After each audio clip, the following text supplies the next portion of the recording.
Estaba en una reunión importante en la oficina, escuchando el informe del director financiero sobre los resultados del trimestre, cuando mi teléfono vibró en el bolso.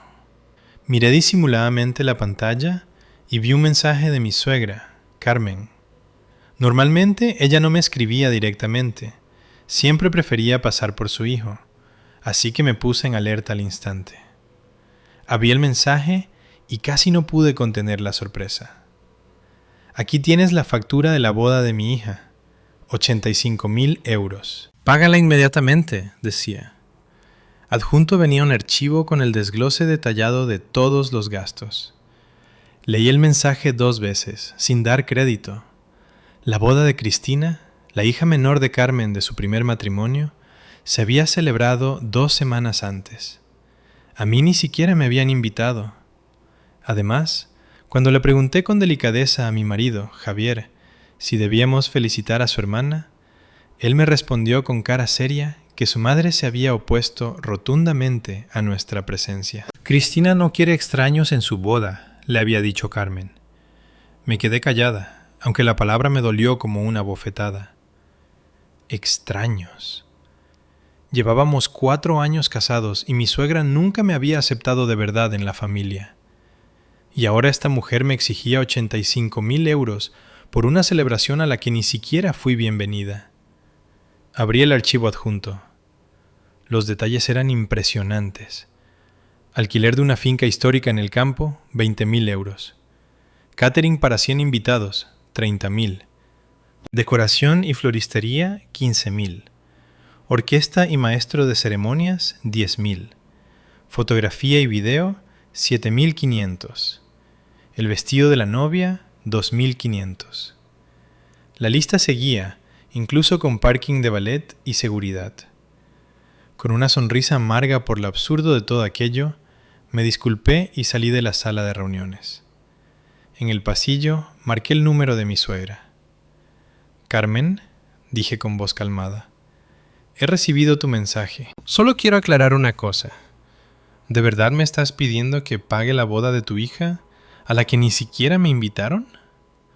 «Pues claro que sí», respondió ella con tono cortante. «Eres la mujer de mi hijo.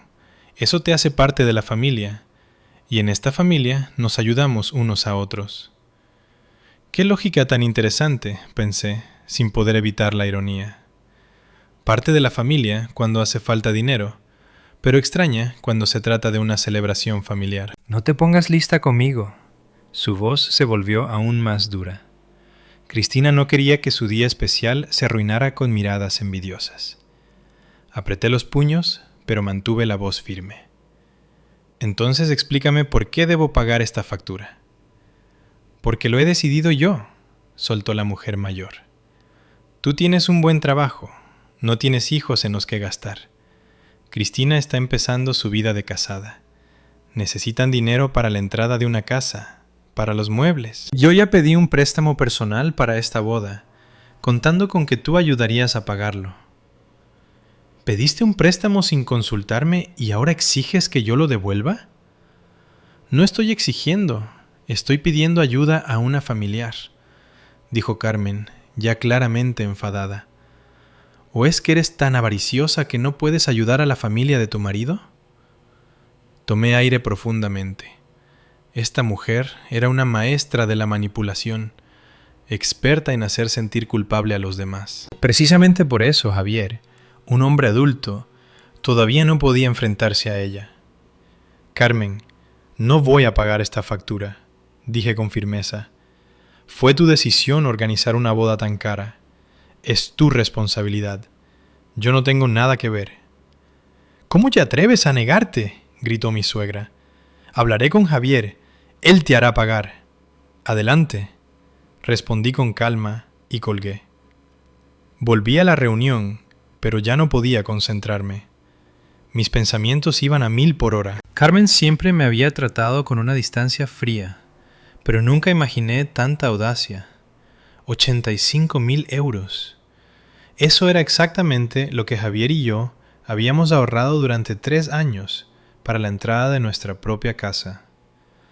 Mes a mes, renunciando a vacaciones y caprichos caros.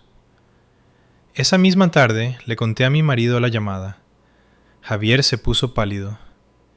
¿Está hablando en serio?, murmuró, pasando el dedo por la factura en mi teléfono. 85.000 euros. Mi madre ha perdido completamente la cabeza. Dijo que hablaría contigo, respondí, observándolo con atención. Javier, sé sincero, ¿sabías que planeaba una boda tan cara? No, dijo sacudiendo la cabeza. Mamá me dijo que todo estaba organizado, que no necesitaban ayuda. ¿Y por qué no me invitaron? Javier apartó la mirada. Mamá dijo que Cristina quería una boda íntima, solo con la familia más cercana. No insistí. Pensé que era lo mejor. Ya sabes cómo se pone cuando le llevas la contraria. Asentí en silencio. Sabía que Carmen era experta en crear dramas, en manipular con la culpa y en hacerse la víctima. Javier había crecido en ese ambiente y estaba acostumbrado a ceder para evitar conflictos. Javier, yo no voy a pagar esa boda, dije con decisión. Es absurdo. No nos invitaron, pero ahora exigen dinero. Esa es nuestra entrada para la casa. Llevamos años ahorrando. Lo entiendo, tomó mi mano. No te preocupes, hablaré con mamá. Le explicaré que esto no está bien. Pero vi la duda en sus ojos. Javier siempre decía que hablaría con su madre, que explicaría las cosas, que se plantaría, y luego volvía derrotado y culpable sin que nada cambiara. Al día siguiente, Carmen llamó a Javier. Yo solo escuchaba su parte de la conversación, pero bastaba. Mamá, eso es demasiado. No, lo entiendo, pero estamos ahorrando para la casa. Mamá, por favor, no llores. No digo que no vaya a ayudar, es solo esa cantidad. Vale, lo pensaré. Sí, hablaré con Ana. Cuando colgó, tenía la cara cenicienta. Estaba llorando, dijo en voz baja. Dice que el banco amenaza con demandarla si no empieza a pagar. Que ella ya es mayor y está delicada de salud y no soporta el estrés. Que contaba con nosotros como familia. Javier, dije sentándome a su lado, tu madre está perfectamente. No está enferma ni es mayor. Solo tiene 58 años. Trabaja y tiene un buen sueldo. Esto es manipulación. Pero sí pidió el préstamo de verdad, replicó él. Lo comprobé. Me envió los documentos. 85.000 euros al 20% de interés. Si no paga, habrá problemas reales. Esa fue su elección, insistí. Nadie la obligó a organizar una boda tan extravagante. ¿Por qué tenemos que pagar nosotros su decisión? Javier se quedó callado, mirando al suelo. Sentí una oleada de rabia. Quería a mi marido, pero su incapacidad para enfrentarse a su madre me sacaba de quicio. Quizá podríamos darle al menos una parte, sugirió él con duda. Como 20.000 o incluso 10.000, solo para ayudar. No, dije con firmeza. Ni un euro. Si le das dinero ahora, pedirá más y más. No terminará nunca. Javier me miró, con los ojos llenos de confusión y dolor. Pero es mi madre, lo entiendo. Pero yo soy tu mujer, y estamos construyendo nuestra familia, nuestro futuro. Tu madre tomó una decisión sin consultarnos, sin ni siquiera invitarme a la boda. Ahora tiene que asumir las consecuencias. Los siguientes días fueron tensos. Carmen llamaba a Javier varias veces al día, llorando, quejándose y acusándome de ser avariciosa y sin corazón. Le enviaba mensajes largos sobre lo dura que era su vida, cómo lo había dado todo por sus hijos, y ahora ellos le daban la espalda en su momento de necesidad. Veía cómo eso desgastaba a mi marido. Se volvía irritable, dormía mal. Hasta le llamaron la atención en el trabajo por un error en un proyecto importante. Pero yo me mantuve firme. Esto era una cuestión de principios. Esa noche, Javier llegó a casa con cara de tormenta. Supe al instante que su madre había vuelto a presionarlo. Se quitó los zapatos en silencio, fue a la cocina y se sirvió un vaso de agua. Le temblaban un poco las manos. Mamá llamó, dijo por fin, sin mirarme. El banco ya está cobrando intereses. La primera cuota es de 3.000 euros al mes. Ella no tiene ese dinero. Seguí removiendo la sopa, sin darme la vuelta. Por dentro me hervía todo, pero me obligué a hablar con calma. Javier, ya lo hemos hablado. Ella pidió ese préstamo sin que lo supiéramos. Es su responsabilidad. Es mi madre. La voz de Javier se quebró. ¿Quieres que la echen de su casa? ¿Que las agencias de cobro la persigan? Me giré por fin. Vi al hombre con el que llevaba 4 años. Pero en ese momento parecía un extraño. El Javier del que me enamoré era fuerte e independiente. Este parecía una marioneta en manos de su madre. Tu madre se gastó 85,000 euros en una boda a la que ni me invitaron, dije despacio. Me llamó extraña, pero ahora de repente soy familia suficiente para pagar sus locuras. Javier se pasó la mano por la cara. Parecía agotado. Sé que se equivocó, pero ¿qué hacemos ahora? Ya firmó el contrato. El dinero está gastado. Que venda los regalos de la boda, dije con dureza. Javier se encogió de hombros, incómodo. Esos son regalos de Cristina. No podemos quitárselos. Ah, ¿no podemos? Sentí que se me acababa la paciencia. Pero sí puede quitarnos nuestro dinero, el que ahorrábamos desde hace 3 años para nuestra propia casa. Javier, ¿te estás escuchando? Solo te pido que lo pienses. Lo he estado pensando toda la semana, le interrumpí. ¿Y sabes a qué conclusión he llegado? Si pagamos ahora, no terminará nunca. Tu madre pedirá dinero una y otra vez, para reformas de Cristina, para un coche, para lo que sea, porque habremos marcado el precedente. Ana paga todo. Javier se quedó callado, mirando al suelo.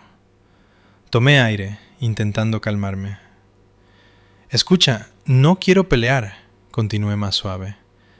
Pero tenemos que poner un límite. Tu madre es adulta, tomó una decisión, ahora debe asumirla.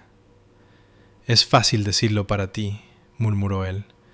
Tú no tienes que oírla llorar por teléfono, diciendo que la traicioné, que me crió ella sola.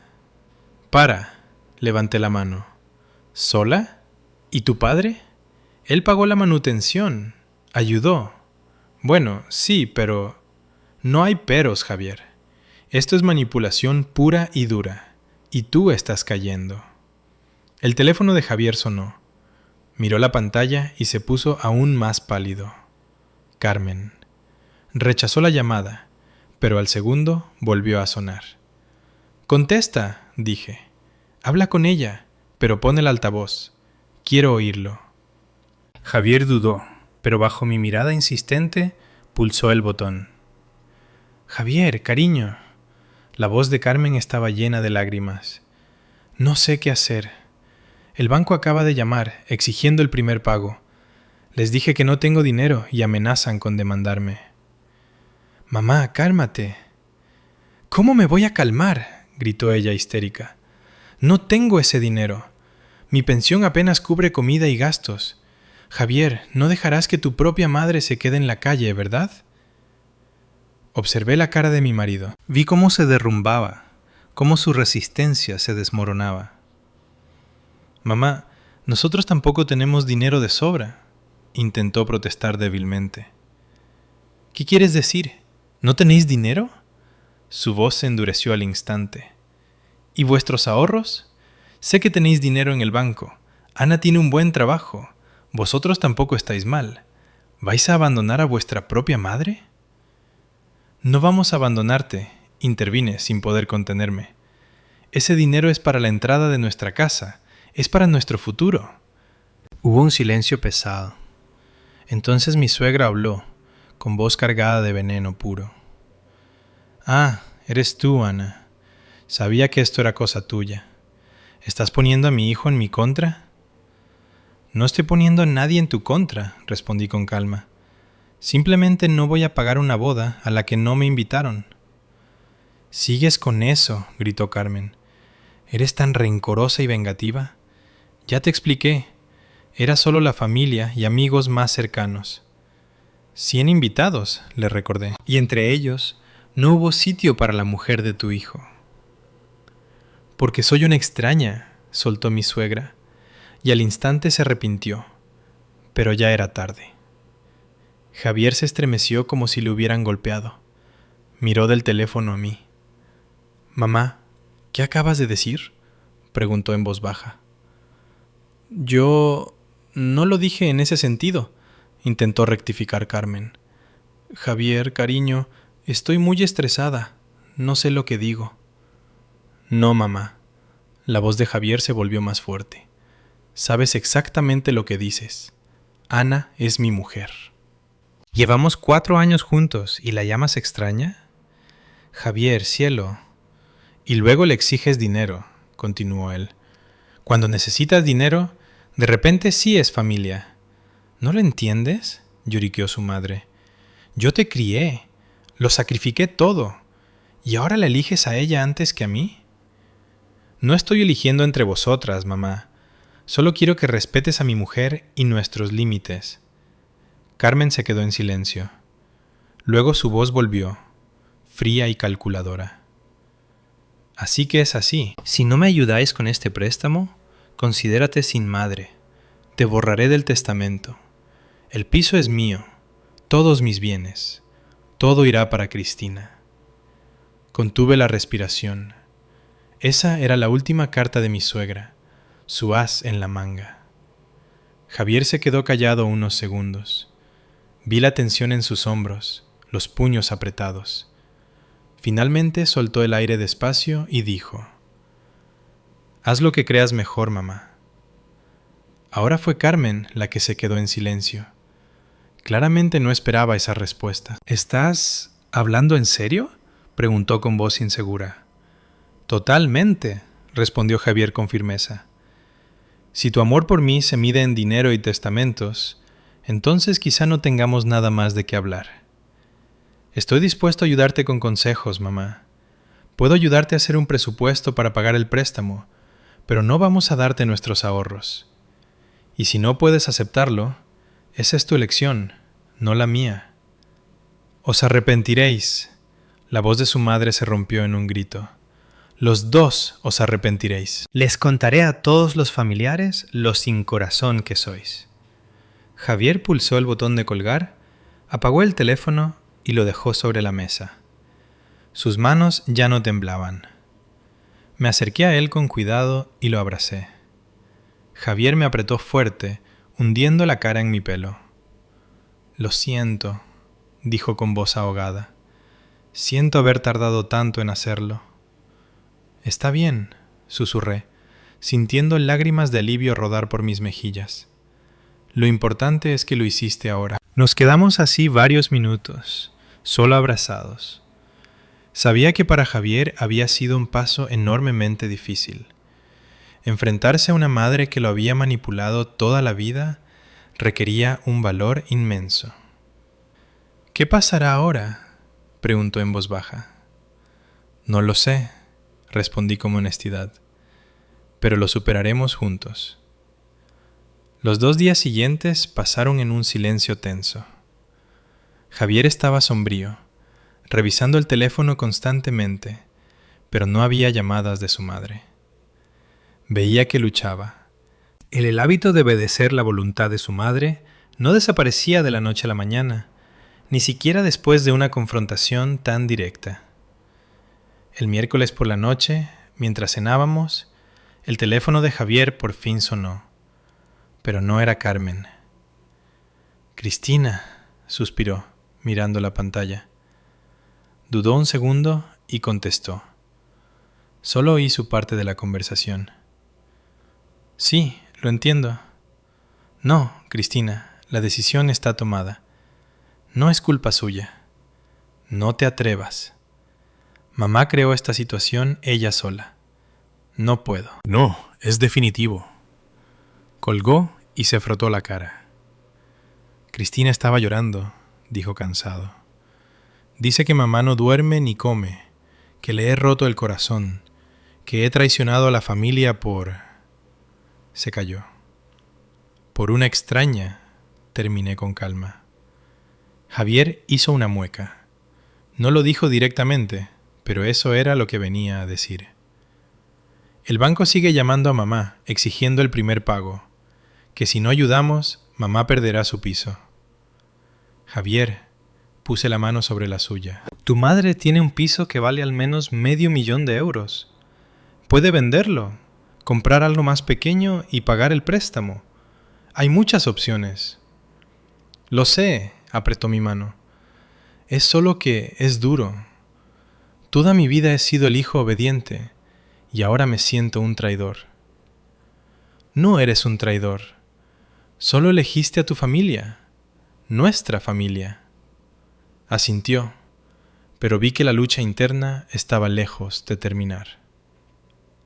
Al día siguiente en el trabajo, mi jefe me llamó a su despacho. Entré con una sensación de inquietud. Todos mis informes estaban entregados a tiempo. No había habido problemas.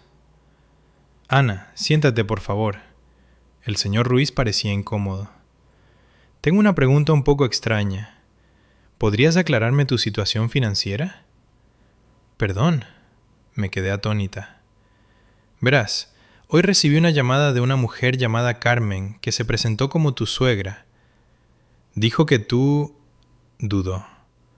Que tú le habías pedido prestado una gran suma de dinero y te negabas a devolverla. Habló muy emocionada sobre cómo habías abusado de su confianza, que ella es jubilada y ya no puede pagar sus medicamentos.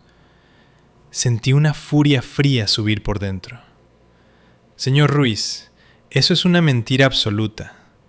Mi voz era firme, pero las manos me temblaban. Es todo lo contrario. Mi suegra exige que paguemos la boda de su hija, una boda a la que ni siquiera nos invitaron, por 85,000 euros. Nos negamos, y ahora, por lo que veo, empieza el intento de difamación. El director se recostó en la silla, visiblemente aliviado. Pensé que había algo raro. Llevas 5 años con nosotros. Te conozco como una persona responsable, pero entiendes... Ella fue muy insistente por teléfono. Incluso amenazó con ir a juicio y contarle a mis superiores qué clase de estafadora tienen en plantilla. Intentó difamarme ante mi jefe, dije despacio. Dios mío, ¿hasta dónde ha llegado? No te preocupes, entendí la situación, pero prepárate porque puede continuar. Quizá valga la pena consultar con un abogado. Esa noche le conté a Javier la llamada de su madre a mi oficina. Se puso pálido. Eso ya es demasiado, balbuceó. Está intentando arruinar tu carrera. Ana, lo siento tanto. Nunca pensé que mamá fuera capaz de algo así. Javier, tú no tienes la culpa de sus acciones.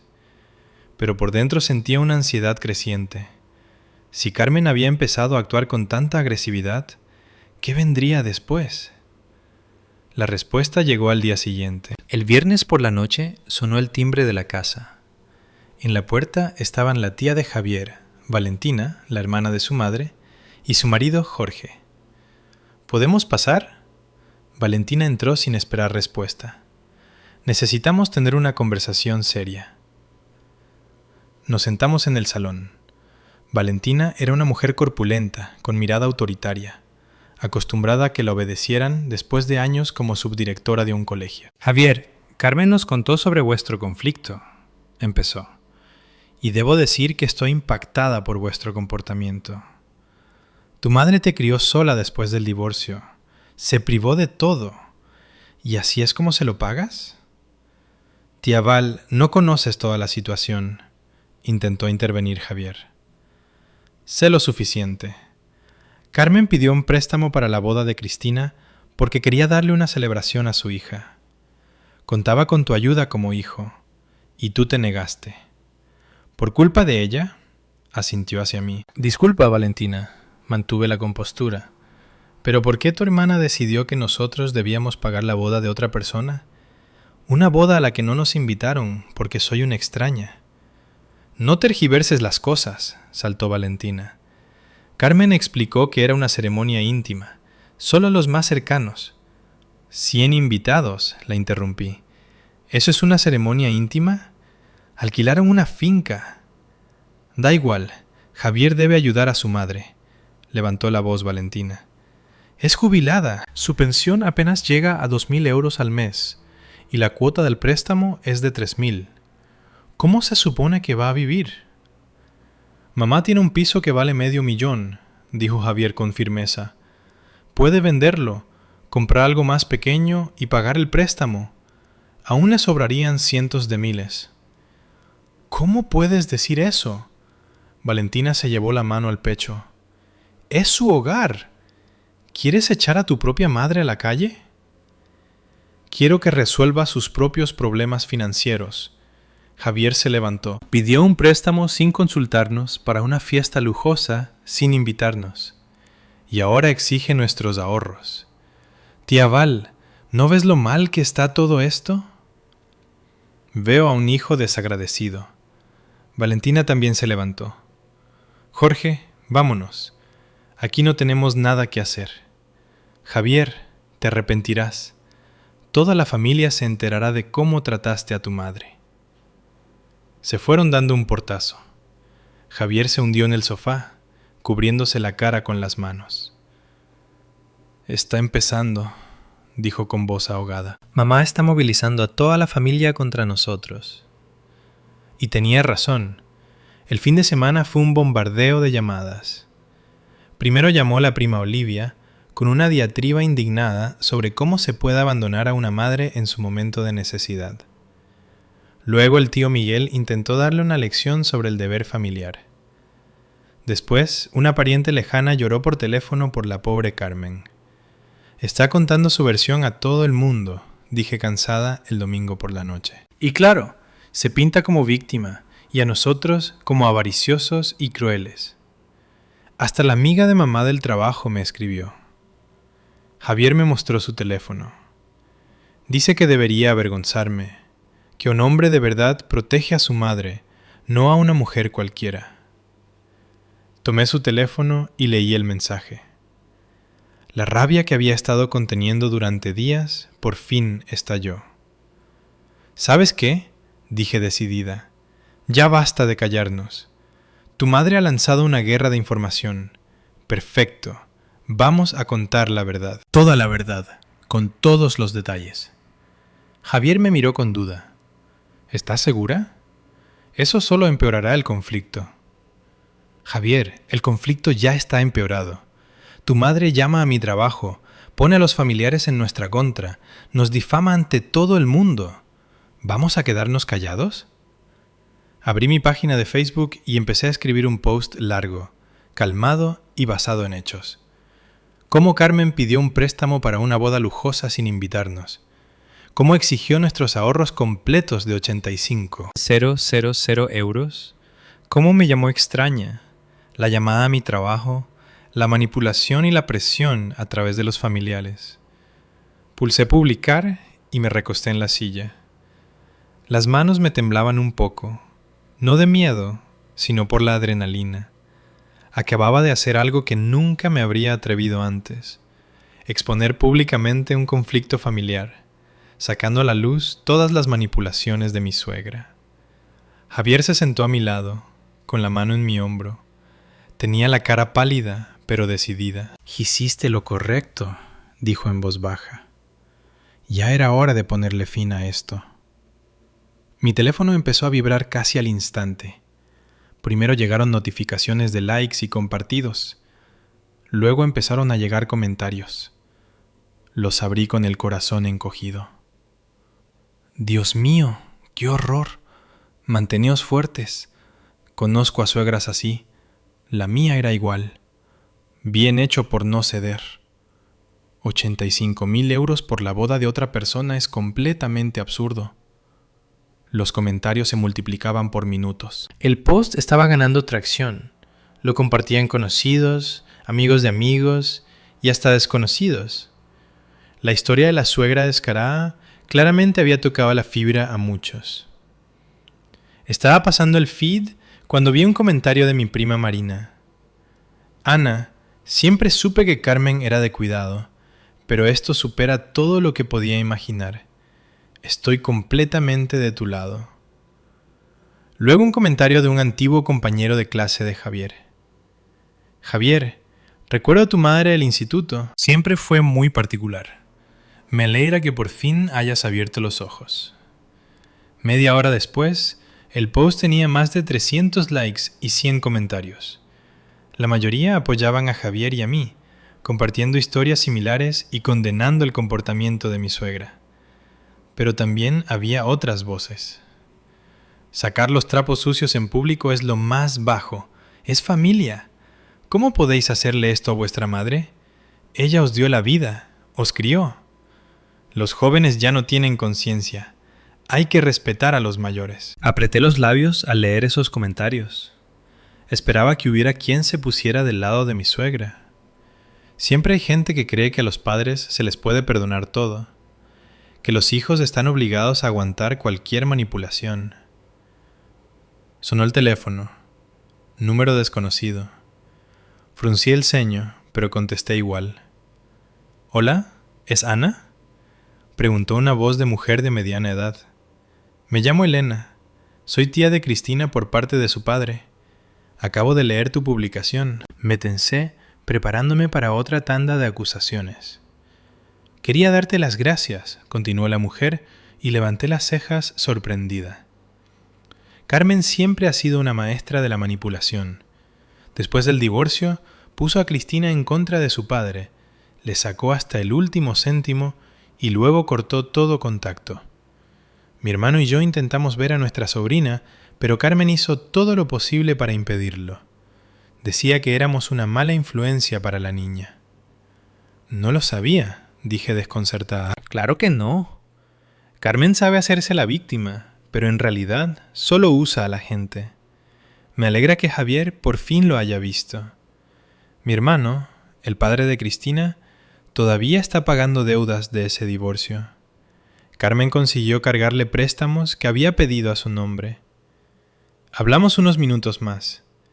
Elena me contó cómo Carmen manipulaba a todos a su alrededor, cómo se presentaba como una víctima desvalida de las circunstancias, aunque ella misma las creaba. Cuando terminó la llamada, miré a Javier. Tu madre hizo lo mismo con su primer marido. Pidió préstamos y luego le pasó los pagos a él. Javier se puso aún más pálido. Recuerdo que me decía que el padre de Cristina los abandonó sin un céntimo, que era avaricioso y egoísta. Y resulta que no fue así. Pero entendí lo que pasaba por su cabeza. La imagen de su madre como víctima, la que había defendido durante tantos años, se estaba derrumbando. El teléfono de Javier también empezó a sonar. Familiares, amigos y compañeros le escribían.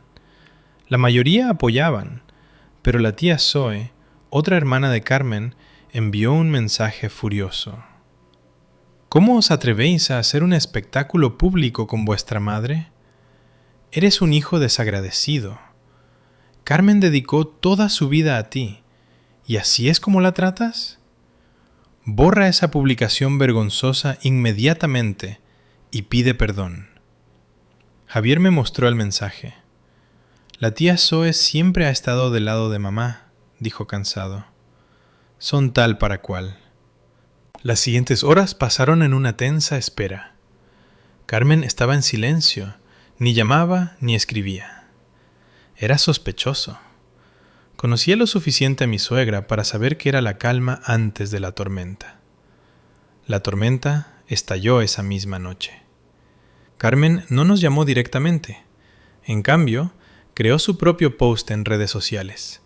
Un largo y emocional desahogo lleno de lágrimas y acusaciones. Queridos amigos y familia, hoy he sufrido una traición monstruosa. Mi propio hijo, al que crié yo sola, al que di los mejores años de mi vida, me ha difamado públicamente. Su mujer, esa serpiente, escribió una publicación vil, llena de mentiras y distorsiones. Sí, les pedí que ayudaran a pagar la boda de mi hija menor. ¿Es eso un crimen? ¿Está mal que una madre quiera darle a su hija una boda decente? Siempre creí que la familia debe ayudarse en los momentos difíciles. se negaron. Mi propio hijo se negó a ayudarme. Y luego me pintaron como un monstruo ante todo el mundo. Torcieron los hechos. Lo presentaron como si yo estuviera exigiendo vete a saber qué. No invité a Ana a la boda porque siempre trató a Cristina con desprecio. Considera a mi hija inferior a ella. No quería que Cristina se sintiera incómoda en el día más importante de su vida. Y ahora me están acosando cibernéticamente, poniéndome a la gente en contra. Tengo el corazón débil. Quizá no sobreviva a este estrés. Pero a ellos no les importa. No les importa la madre que dio toda su vida por ellos. Javier, si estás leyendo esto, recapacita. No dejes que esa mujer destruya nuestra familia. Te ha envenenado contra tu propia madre. El post iba acompañado de una foto de Carmen, con los ojos rojos e hinchados de llorar. Lo leí y sentí cómo la rabia me hervía por dentro. Es completamente sinvergüenza, sí sé, tergiversándolo todo. Javier leyó el post de su madre con expresión pétrea. Cuando terminó, me pasó el teléfono en silencio y fue a la cocina. Volvió con un vaso de agua que se bebió de un trago. Sabía que reaccionaría así, dijo en voz baja. Mamá nunca admite que se equivoca. Siempre encuentra la forma de hacerse la víctima. Ya estaban apareciendo comentarios bajo el post de Carmen. La tía Zoe y algunos otros familiares la apoyaban fervientemente, condenándonos a Javier y a mí y urgiéndonos a recapacitar. Pero muchos lectores no eran tan ingenuos. Ya habían visto mi primer post, leído los comentarios, incluido el de Elena, la tía de Cristina. Muchos escribían que Carmen estaba claramente manipulando, que su versión no resistía el escrutinio. Si de verdad considerabas a Ana una extraña, ¿por qué le exigías dinero? Un corazón débil no te impide organizar una boda de 85.000 euros. Manipulación clásica. Primero el insulto, luego la exigencia de dinero, y cuando se niegan, lágrimas y acusaciones. Releí los comentarios y sentí que la tensión se aflojaba un poco. La gente veía la verdad. No todos, pero muchos. Estábamos de pie, abrazados, cuando mi teléfono vibró. Un mensaje de número desconocido. Hola Ana, me llamo Ignacio. Trabajo en el banco donde Carmen pidió el préstamo. Vi tu publicación. Tengo información que podría ayudarte. ¿Podemos vernos? Me reuní con Ignacio al día siguiente, después del trabajo, en una cafetería tranquila cerca de la oficina. El joven parecía nervioso, mirando constantemente alrededor y jugueteando con una servilleta. Estoy arriesgando mi trabajo, empezó sin preámbulos cuando me senté frente a él. Pero lo que está haciendo tu suegra es simplemente escandaloso. No puedo quedarme callado. Sacó una carpeta de documentos de su maletín y la puso entre nosotros. Esta es la tercera vez que Carmen pide un préstamo grande en nuestro banco. La primera fue para reformas del piso, la segunda supuestamente para tratamiento médico. Las dos veces los préstamos estaban a su nombre, pero otras personas eran avalistas. Ignacio abrió la carpeta y me mostró copias de los documentos. Mira tú misma. Escaneé las líneas. Mi respiración se aceleró. El primer préstamo era de 30.000 euros. La avalista era cierta persona llamada Alejandro. ¿Es su primer marido?, pregunté, aunque ya sabía la respuesta exacta. Después del divorcio, él pasó 3 años pagando ese préstamo, porque Carmen simplemente dejó de hacerlo después de 6 meses. Dijo que no tenía dinero. El banco fue a por el avalista. Ignacio negó con la cabeza. El hombre casi pierde su parte del piso. Apenas consiguió pagarlo. El segundo préstamo fue de 20.000 euros. La avalista fue la hermana de Carmen. Esa es la hermana con la que ya no habla. ¿Y este préstamo de la boda? Señalé el tercer documento. 85. 0 euros al 20% de interés. Una tasa de locura. Pero tu suegra insistió en esa cantidad exacta. Ignacio bajó la voz. ¿Sabes qué es lo más interesante? Vino con su hija y oí su conversación en el pasillo. Cristina preguntó: «Mamá, ¿por qué tanto? Habíamos quedado en 30,000 como máximo». Y Carmen respondió: «No te preocupes, no seré yo quien lo pague de todos modos». Sentí una oleada de rabia, así que estaba planeado desde el principio. Mi suegra tenía la intención de cargarnos la deuda desde el comienzo. «¿Por qué me cuentas esto?», pregunté. «Podrías perder tu trabajo». Ignacio sonrió con tristeza. Mi propia madre pasó por una situación parecida. Su mejor amiga pidió un préstamo. Mi madre fue la avalista.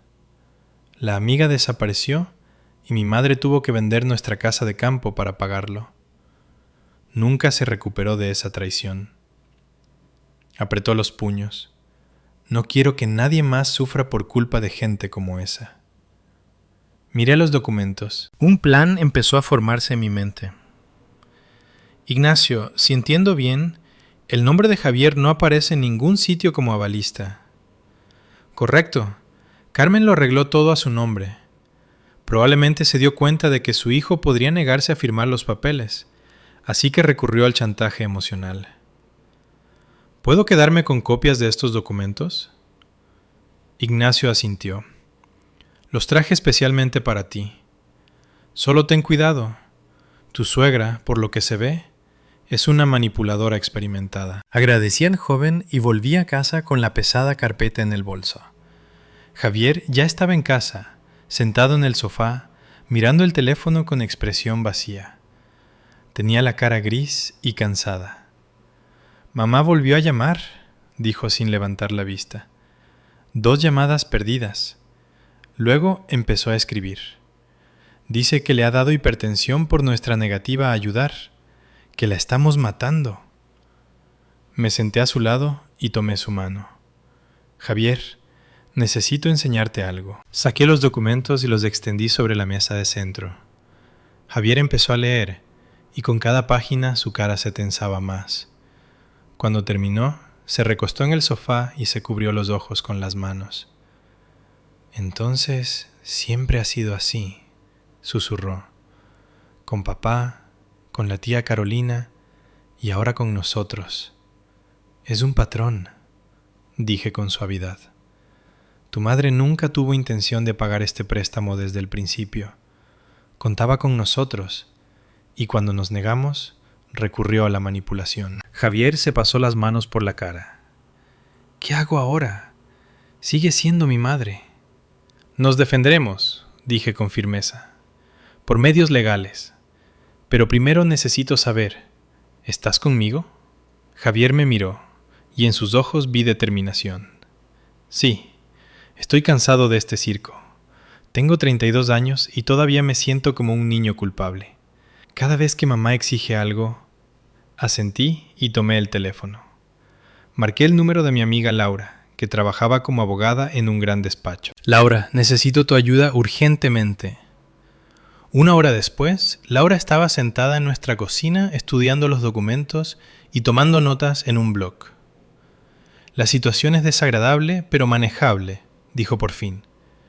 «Primero, legalmente no estáis obligados a pagar el préstamo de tu suegra. Javier no es avalista y no habéis hecho ningún compromiso por escrito». «Pero sigue presionándonos», intervino Javier, «llamando, escribiendo, amenazando». «Eso se llama acoso», respondió Laura con calma. «Si continúa, podéis acudir a la policía. Pero hay una forma mejor». Golpeó los documentos con el bolígrafo. «Estos papeles muestran un patrón de comportamiento fraudulento. Carmen ha pedido préstamos repetidamente, sabiendo que no los pagaría, pasando la carga a sus avalistas.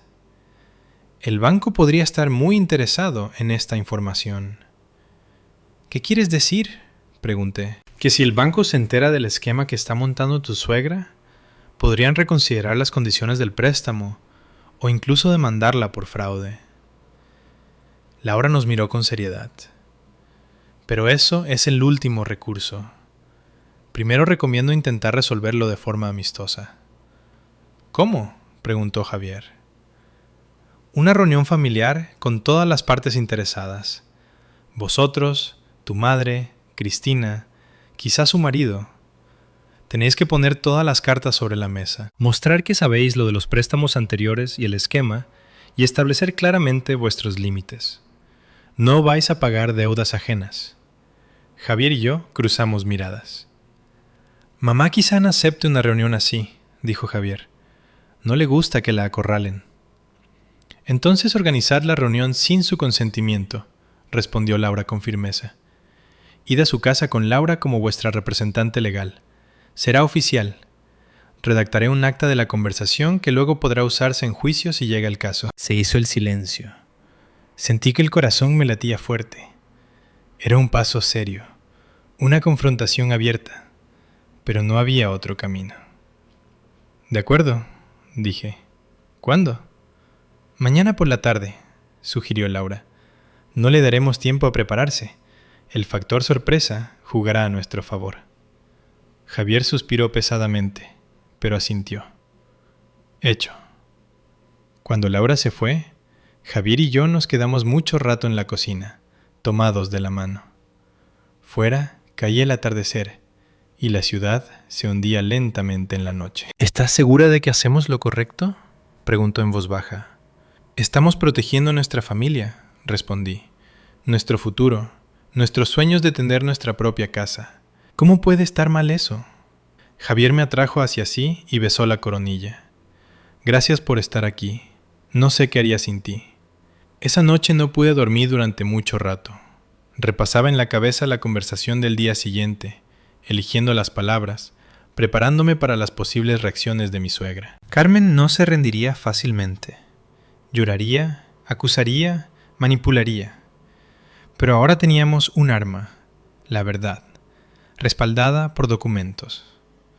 Al día siguiente en el trabajo me costó concentrarme. Mis compañeros notaron mi distracción, pero tuvieron la delicadeza de no preguntar. Durante la pausa del almuerzo llamó Laura. He redactado un plan para la conversación, anunció.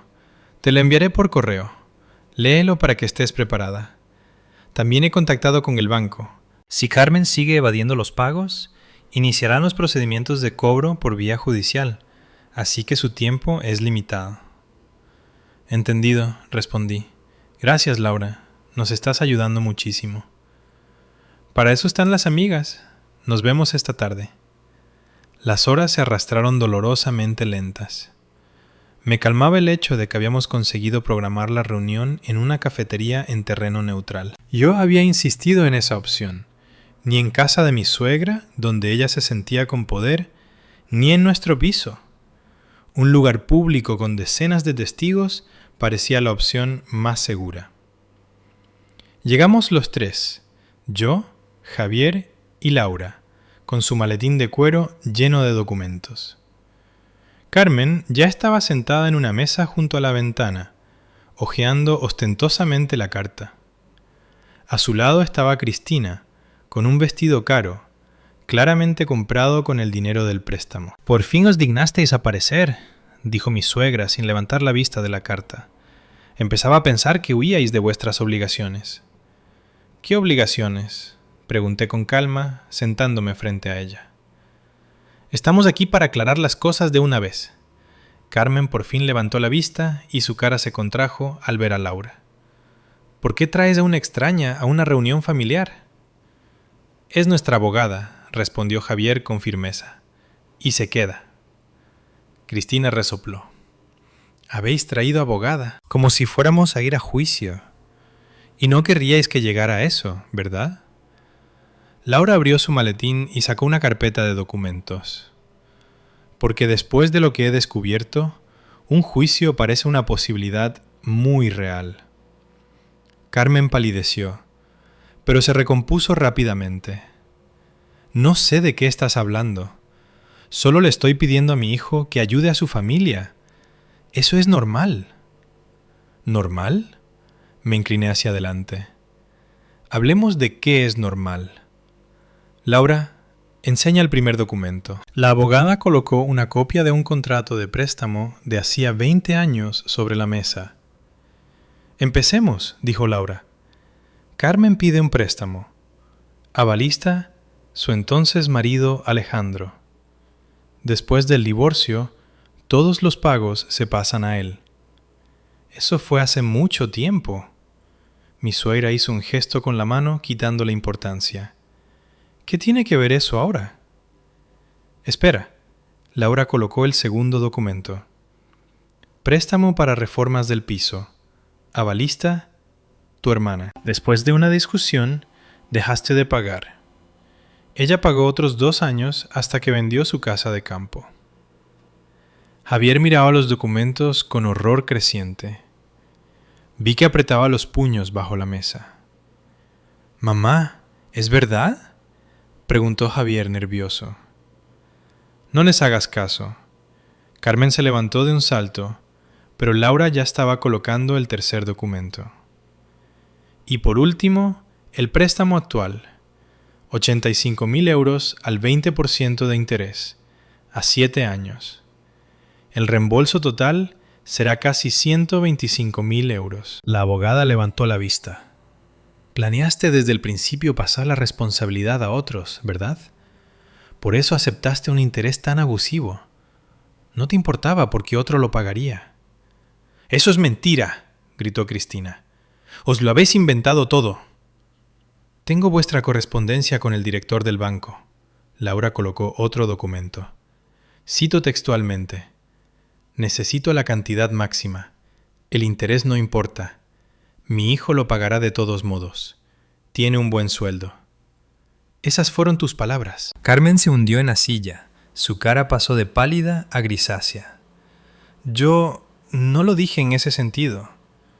Entonces, ¿en qué sentido? Habló Javier en voz baja, pero su voz era como acero.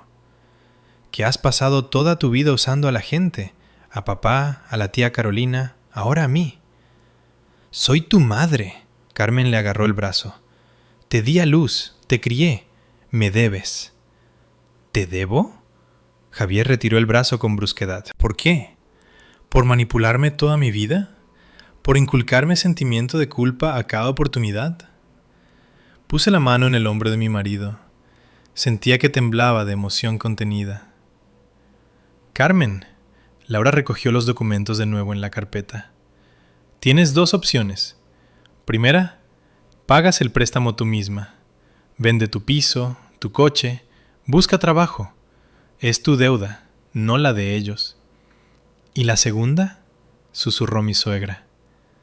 Segunda, vamos a la policía con una denuncia por fraude. Tenemos pruebas de falsedad premeditada ante una entidad crediticia y de traslado sistemático de obligaciones de deuda a terceros, además de demandas civiles de tu ex marido y tu hermana.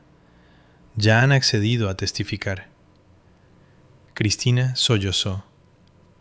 Mamá, ¿qué están diciendo? ¿Vamos a ir a la cárcel? No tú, la miró Laura.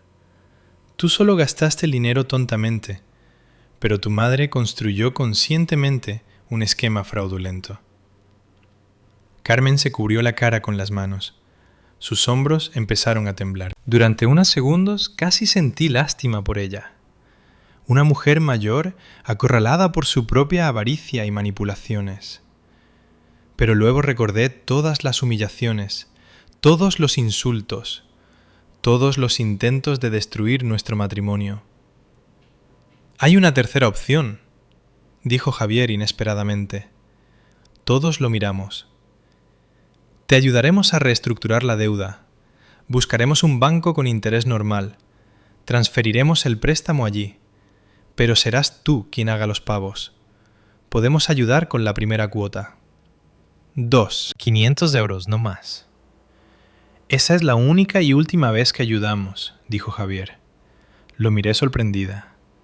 Sigue siendo mi madre, dijo sin mirar a Carmen. Pero es la última vez. Si aceptas estas condiciones, te ayudamos. Si no, elige entre las 2 primeras opciones. Mi suegra levantó la cabeza lentamente. Tenía los ojos rojos y el maquillaje corrido. ¿Y luego? ¿Me renegaréis por completo? No, Javier negó con la cabeza. Pero nuestra relación será diferente. Sin manipulaciones, sin chantajes, sin intentos de dirigir nuestras vidas. Solo serás una abuela para nuestros futuros hijos, si quieres, pero no la dueña de nuestras vidas. Carmen estuvo callada mucho rato. La camarera se acercó 2 veces a tomar nota y se retiró 2 veces al ver nuestras caras tensas. De acuerdo, susurró por fin mi suegra. Acepto.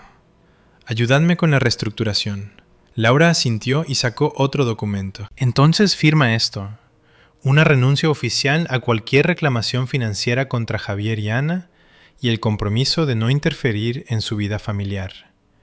En caso de incumplimiento, tienen derecho a demandar y todos estos documentos serán prueba.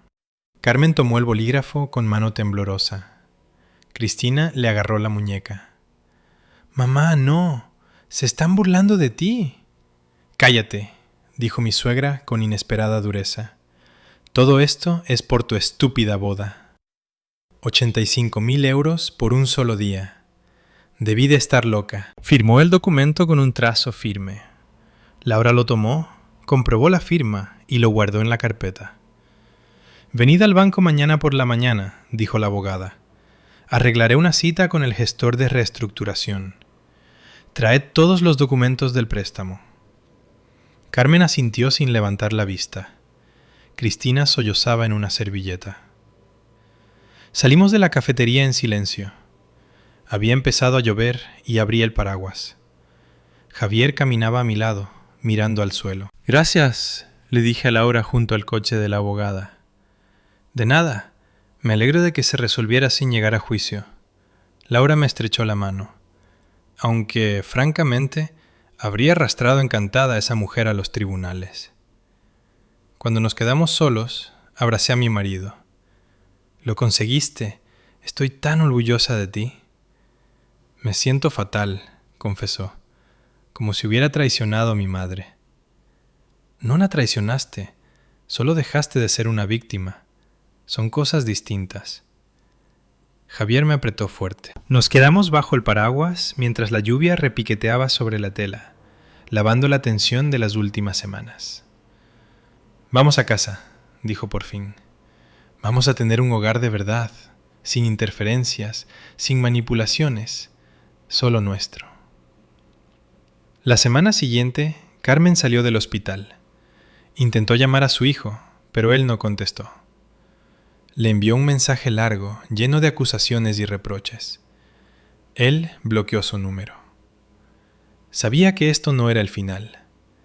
La gente como ella no se rinde fácilmente. Habían pasado 2 semanas desde aquella reunión en la cafetería. Había esperado que el acuerdo firmado pusiera punto final a la historia, pero la vida, como siempre, resultó más complicada. Los primeros días después de firmar los documentos fueron sorprendentemente tranquilos. Javier estaba más atento, intentando apoyarme, pero notaba cómo a veces se quedaba congelado con el teléfono en las manos, mirando la pantalla con expresión acosada. No preguntaba. Sabía que Carmen no había dejado de intentar contactar con su hijo. Una noche, mientras cenábamos en la cocina, sonó el teléfono de Javier. Miró la pantalla y palideció. «Cristina», dijo secamente. «Contesta», respondí con calma. «No me importa». Javier puso el altavoz. La voz de su hermana era histérica. Las palabras salían en un torrente continuo. «Javier, tienes que hacer algo. Mamá está fatal. No come, no duerme, solo llora todo el tiempo. Los médicos dicen que podría darle un infarto. Todo esto es por culpa tuya y de Ana, por ese maldito acuerdo. ¿Cómo podéis ser tan crueles con vuestra propia madre?» Javier apretó los puños. Vi cómo se le tensaban los músculos de la mandíbula. «Cristina, ayudamos a mamá a reestructurar el préstamo. Le dimos 2.500 euros. No le debemos nada más». ¿2.500 euros? La voz de Cristina subió aún más. «Eso es calderilla. Sabes que mamá tiene que hacer pagos todos los meses. ¿De dónde va a sacar ese dinero? Está jubilada. Quizá debería haberlo pensado antes de pedir un préstamo de 85.000 euros, dijo Javier con dureza. ¡Tú eres un monstruo!, gritó Cristina. Era mi boda, el día más importante de mi vida. Ya no pude contenerme e intervine.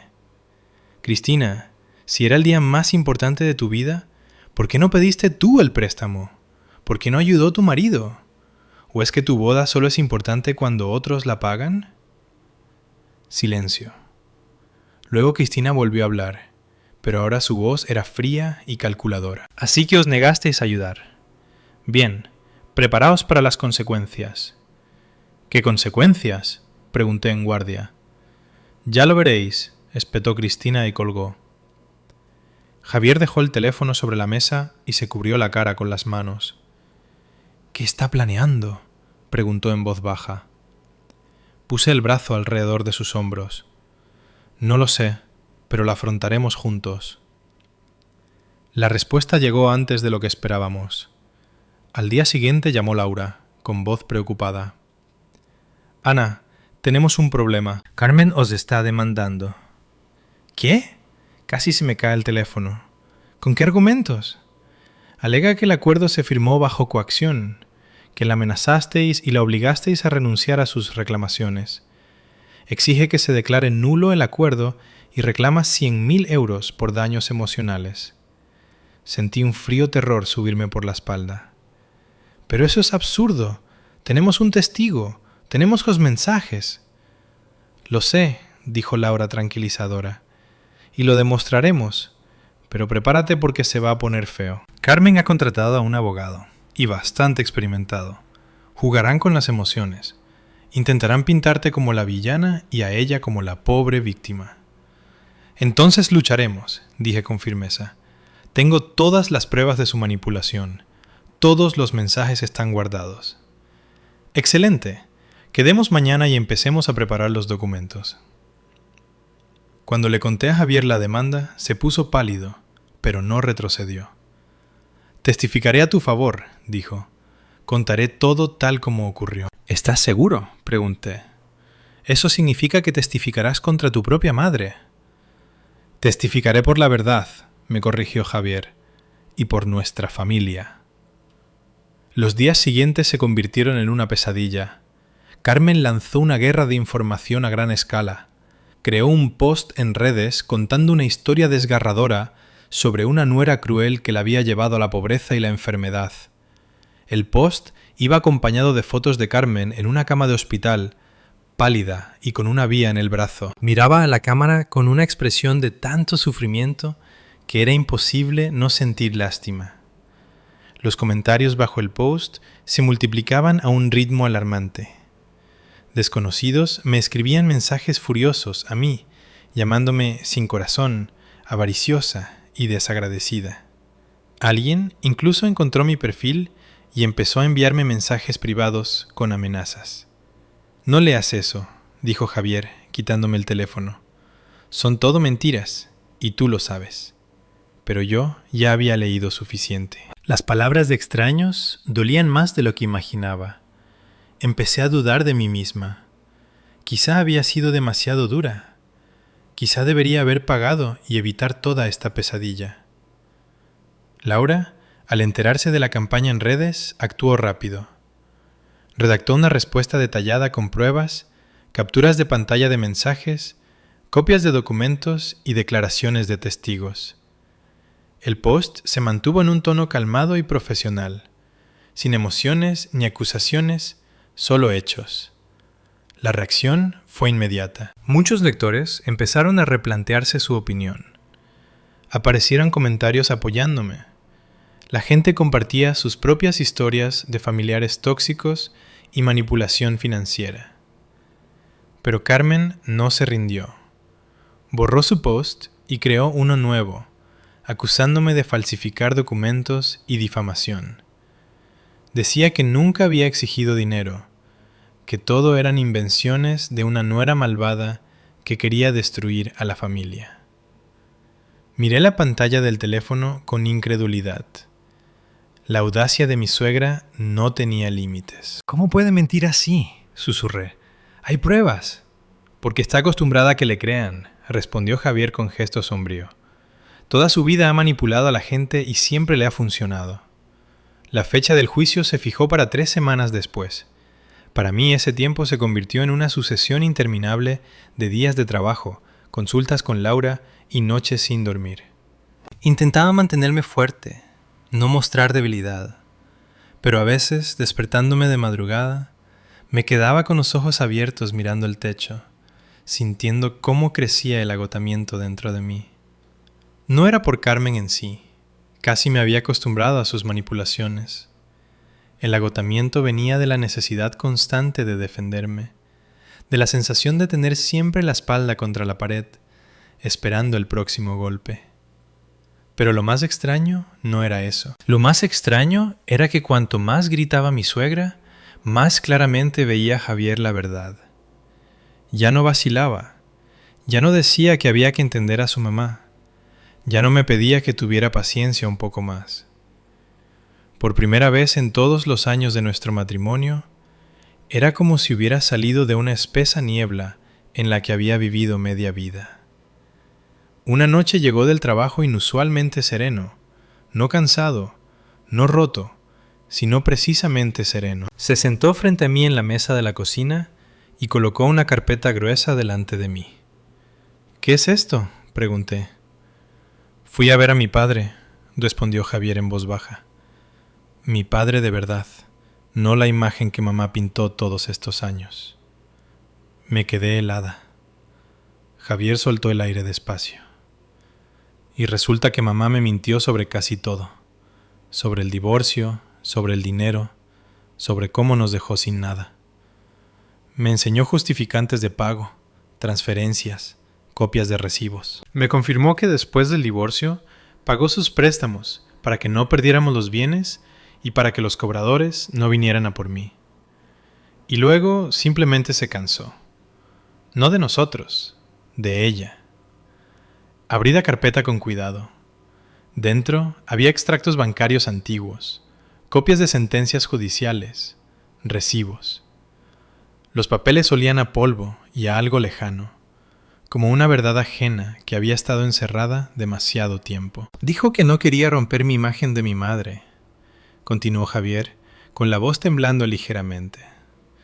«Dijo que esperaba que yo creciera y lo descubriera por mí mismo, pero o no tuvo la oportunidad o no pudo». Levanté la vista hacia mi marido. Había tanto dolor en sus ojos que se me encogió el corazón. «Javier, yo siempre pensé que solo tenía que ser un buen hijo, que si mamá se enfadaba, lloraba o acusaba, significaba que yo era realmente una mala persona en algún sitio. Pero resulta que solo me controlaban con la culpa, con el miedo, con un sentido del deber que nunca se podía pagar del todo». Me levanté, rodeé la mesa y lo abracé fuerte. Él hundió la cara en mi hombro y, por primera vez en todo esto, se soltó. No con gritos ni histeria, solo se quedó allí, pegado a mí, llorando en silencio. No por su madre, sino por sí mismo. Por el niño al que habían enseñado durante años que el amor había que ganárselo con concesiones. Después de aquella reunión con su padre, Javier cambió por completo. Llamó él mismo a Laura y dijo que ahora estaba al 100% dispuesto a dar un testimonio amplio en el juicio, no solo sobre el préstamo de la boda, sino sobre todos los incidentes anteriores que había podido confirmar. Laura lo aprobó. Eso es importante. El tribunal necesita ver un patrón, no solo un conflicto aislado. Y efectivamente, para el día de la vista teníamos mucho más que el acuerdo de la cafetería y los mensajes. Teníamos documentos de los préstamos antiguos, testimonio del padre de Javier, copias de la correspondencia con el banco y testimonio de su tía, la misma hermana de Carmen que una vez pagó su deuda después de vender su casa de campo. La tía vino a vernos ella misma, una mujer pequeña y delgada con cara cansada y una mirada sorprendentemente firme. Se quedó mucho rato en la cocina, calentándose las manos con una taza de té, y por fin dijo: «He callado demasiado tiempo». Pensaba: «Es mi hermana. No se sacan los trapos sucios en público». Pero al final os hizo a vosotros lo mismo que me hizo a mí una vez. «Basta, testificaré». La miré y de pronto entendí con claridad que nuestra historia había dejado de ser solo nuestra hacía mucho. Durante décadas, Carmen había construido su pequeño imperio sobre el miedo, las obligaciones familiares y la vergüenza. Todos habíamos callado por separado, y precisamente por eso ella siempre había ganado. Ahora las cosas eran distintas. El día del juicio me desperté antes de que sonara la alarma. Fuera había una mañana gris con una llovizna ligera.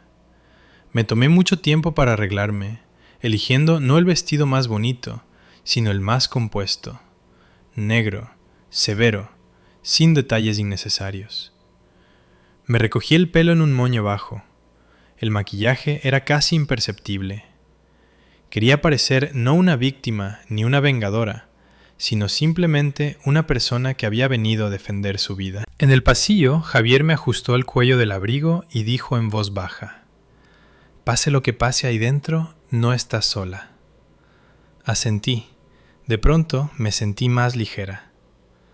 Carmen llegó al juzgado con un traje claro y el pelo perfectamente arreglado. La palidez de las fotos del hospital había desaparecido.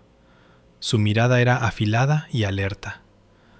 A su lado estaba su abogado, un hombre delgado y en forma, con cara de quien está acostumbrado a convertir las emociones ajenas en herramienta profesional. Al verme, mi suegra apretó los labios, pero no dijo nada.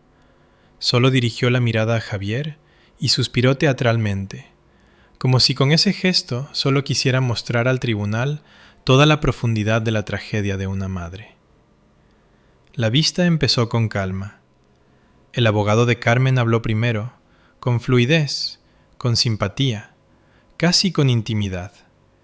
Pintó el cuadro de una mujer sola, psicológicamente destrozada por su hijo y su nuera en un momento difícil. Alegó que el acuerdo se firmó bajo chantaje emocional, que su clienta estaba en un estado de estrés, que la joven pareja supuestamente se había aprovechado de su edad, su tensión arterial y su mala salud. Escuchaba y sentía que se me enfriaban los dedos. Sonaba todo muy bonito, peligrosamente bonito. Hasta podía entender por qué los extraños en internet habían creído tan fácilmente la historia de mi suegra. Luego le tocó el turno a Laura. Se levantó sin prisa, abrió su carpeta y colocó varios documentos delante del juez. «Señoría», empezó con tono uniforme, «la parte contraria construye su caso sobre la imagen de una mujer débil y confundida, obligada a firmar un documento desfavorable. Pero los hechos sugieren lo contrario. Lo que tenemos aquí no es un episodio emocional aislado, sino un patrón recurrente de comportamiento financiero». A partir de ahí, todo fue como un reloj. Laura presentó extractos de los préstamos antiguos, mostró documentos sobre los avalistas del primer marido y la hermana, leyó en voz alta la correspondencia de Carmen con el director del banco y entregó al tribunal copias de las publicaciones donde la propia suegra admitía que contaba con la ayuda de su hijo para los pagos. Luego, con cuidado, casi en seco, expuso las circunstancias de la boda, la falta de invitación para mí, el coste de la celebración, el importe del préstamo, la exigencia de pagar la factura a posteriori. El juez escuchaba con mucha atención. Luego testificó Javier. Era el momento que más había temido. No porque no confiara en él, confiaba, pero porque sabía el coste de unas palabras así de un hijo sobre su propia madre. Pero Javier no flaqueó. Habló sin dramatismo, sin gritos, con calma, con claridad, como si él mismo estuviera por fin cansado de las medias verdades y quisiera que todo se llamara por su nombre por primera vez. «Nunca me he negado a ayudar a mi madre», dijo, «pero esto no era ayuda. Era una exigencia de entregar los ahorros de nuestra familia para pagar un préstamo del que nunca nos informaron. Además, mi mujer no fue invitada a esa boda.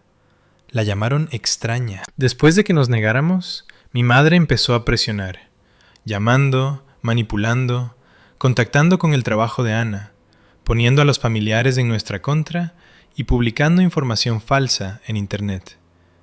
El acuerdo en la cafetería no se firmó bajo coacción, sino como alternativa a medidas legales más graves que podíamos haber tomado. ¿Confirma que su madre ha trasladado anteriormente obligaciones de deuda a familiares?, aclaró el juez. Sí, lo confirmo, respondió Javier. Antes no lo entendía. Ahora tengo los documentos. Carmen se levantó de un salto. Javier, ¿cómo puedes? ¡Soy tu madre! El juez la cortó inmediatamente.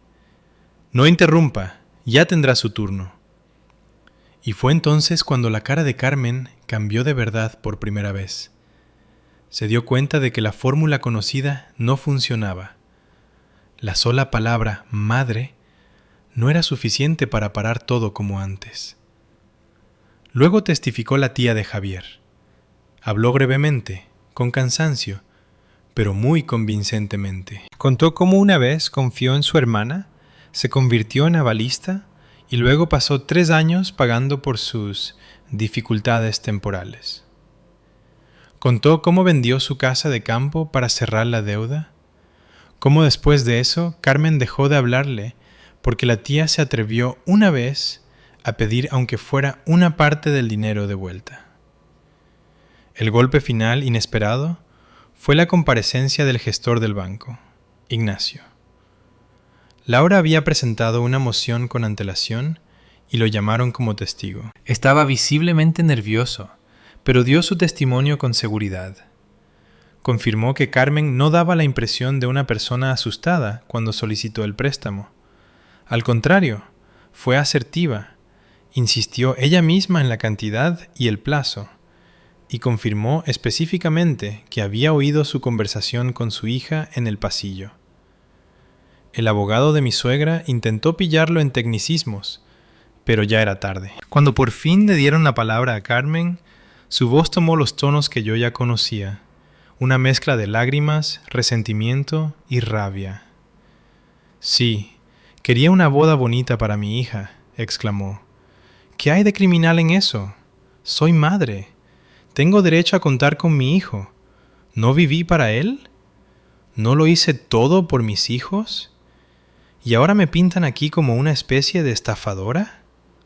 De pronto me di cuenta de que estaba oyendo el núcleo de todo. No una excusa, no la verdad, sino la esencia misma de esta mujer. No me equivoqué. No me pasé.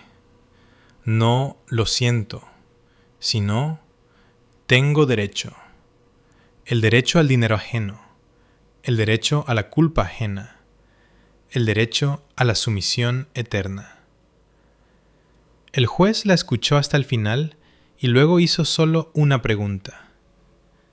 Dígame, por favor, ¿por qué no pidió ayuda a su hija y a su yerno, por cuya boda pidió el préstamo, y en cambio exigió dinero precisamente a su hijo y a su nuera? Carmen titubeó. La joven pareja está empezando su vida. ¿Y su hijo y su nuera, en su opinión, ya la han terminado?, preguntó el juez con calma. No hubo respuesta.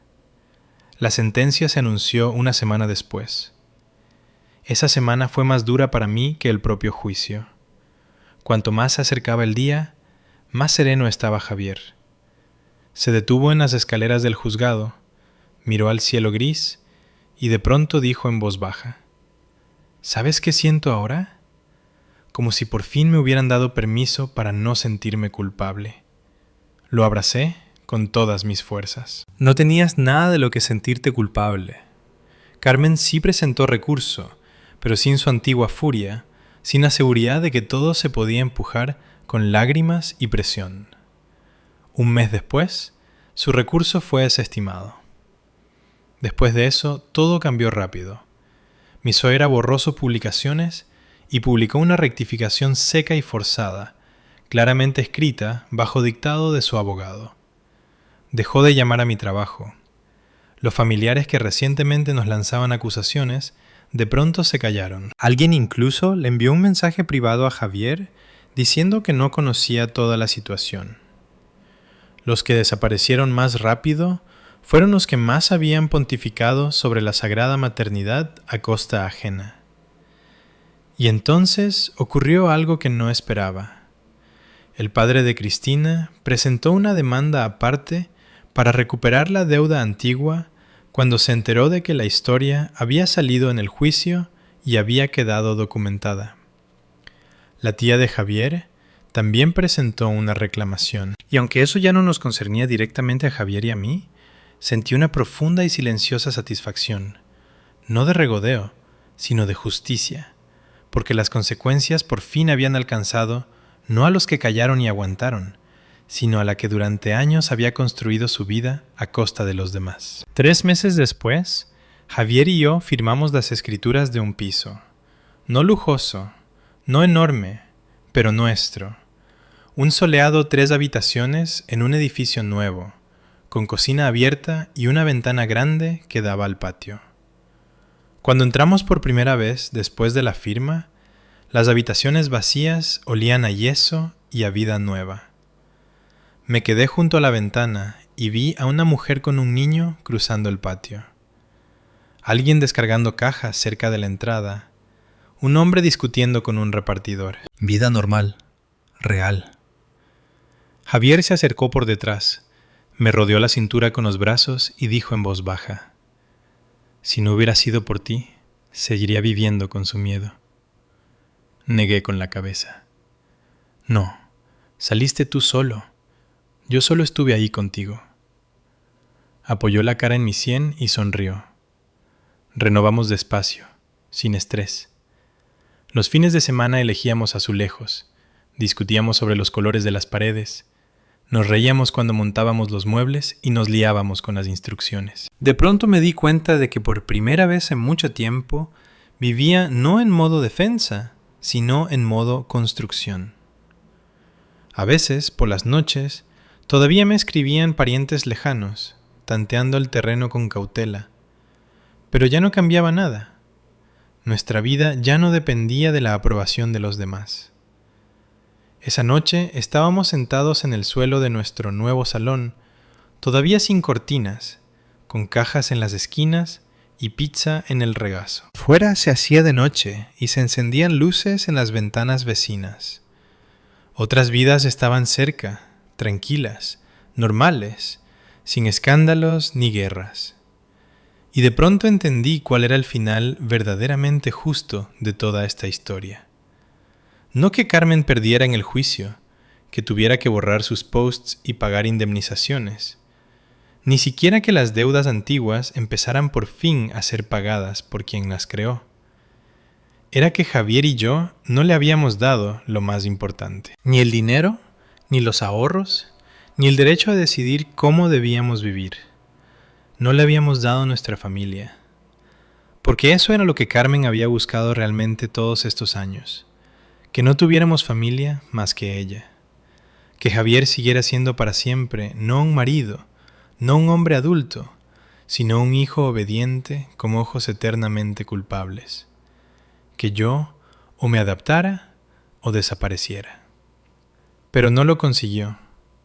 Nos mantuvimos firmes. Miré a mi marido, las cajas, las paredes vacías, la luz cálida de una bombilla desnuda, y de pronto sonreí. ¿En qué piensas?, preguntó Javier. En que tu madre en realidad nos ayudó a comprar este piso. Levantó las cejas sorprendido. ¿Cómo? Es sencillo. Si no hubiera montado todo este circo, quizá habríamos vivido mucho tiempo en la ilusión de que se podían posponer los límites, de que las cosas se arreglarían solas, de que solo había que aguantar. Y ahora tenemos lo más importante, nuestro propio hogar y la certeza de que nadie más entrará nunca con derecho a dictar nuestras vidas. Javier se rió con facilidad, con libertad, de una forma que hacía tiempo que no le oía. Entonces supongo que esta fue la sesión de terapia más cara de su vida y la más útil de la nuestra, respondí. Me trajo hacia sí y nos quedamos mucho rato en la habitación en penumbra, entre cajas y muebles sin montar, escuchando como alguien tocaba música bajito en el piso de al lado. el zumbido del ascensor, la vida del edificio. Y en aquel ruido ordinario había más paz de la que había sentido en años, porque por fin todo había encajado en su sitio. La boda lujosa comprada a crédito se quedó donde debía, en el pasado, junto con la avaricia ajena y las manipulaciones ajenas. Y nuestro futuro se quedó con nosotros, ganado con honestidad, protegido y verdaderamente nuestro. Si estás pasando por algo parecido con la familia política, cuéntame en los comentarios. A veces solo hace falta poner límites claros para recuperar la paz. Gracias por escuchar mi historia.